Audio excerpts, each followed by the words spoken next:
timing and the spirit of this gathering are really crucial.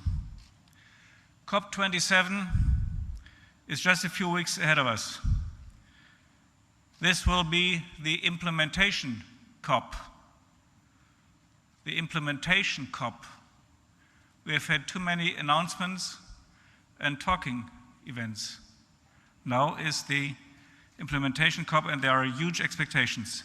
And there are increasing signals of a looming global crisis. As has been mentioned in Washington, D.C.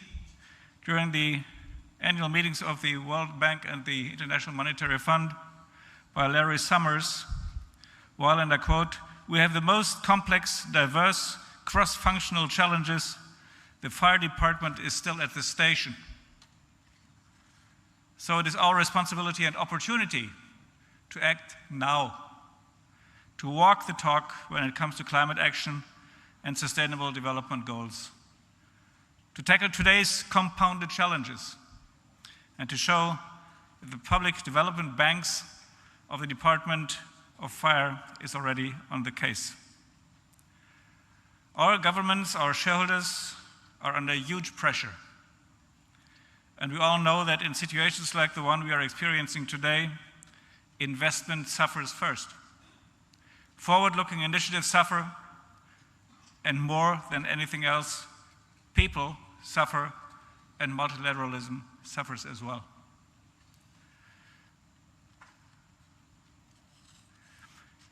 As public development banks, we have a special role to play to serve our public mission, and we can pool our financial and technical resources and our ideas in a way to serve it better. Today, we manage some $23 trillion of assets and represent up to $2.3 trillion a year in annual investment, approximately 12% of the global total. Together, we can and we must do a difference. I believe, ladies and gentlemen, that there are three areas to step up our impact. First, we must be more forward-looking. We need to think about investment projects that are future-proof and will work tomorrow and the day after tomorrow. This is why we are talking so much about adaptation and not just mitigation. Adapting to a changing climate, anticipating the structural shifts in our economies, adopting the latest technologies and standards. Look at climate action. In 2020, MDBs committed $66 billion to it, over half of which was channeled to developing countries. And last year, we did even more, exceeding the goal for 2025 set at the request of the UN Secretary General in 2019. In 2021, the volume of climate financing committed by MDBs hit $82 billion, of which more than half, $51 billion, went to low and middle income countries. Some might be tempted in the current climate to backpedal on climate action and commitments. I firmly believe we need to stay on course on this. Not because of ideological reasons. This is because of economic reasons. It's good economics. We must dispel the myths holding back the energy transition. Deploying renewables and storage infrastructure is cheaper and much faster to roll out than drilling for oil and gas. Our success, I believe, will be measured by our skills in avoiding stranded assets and in supporting the ingenuity of our people and businesses. Second, focusing more and more on productive investments. With high debt to GDP ratios and huge investment needs, public banks should look for the greatest impact. We need quality projects.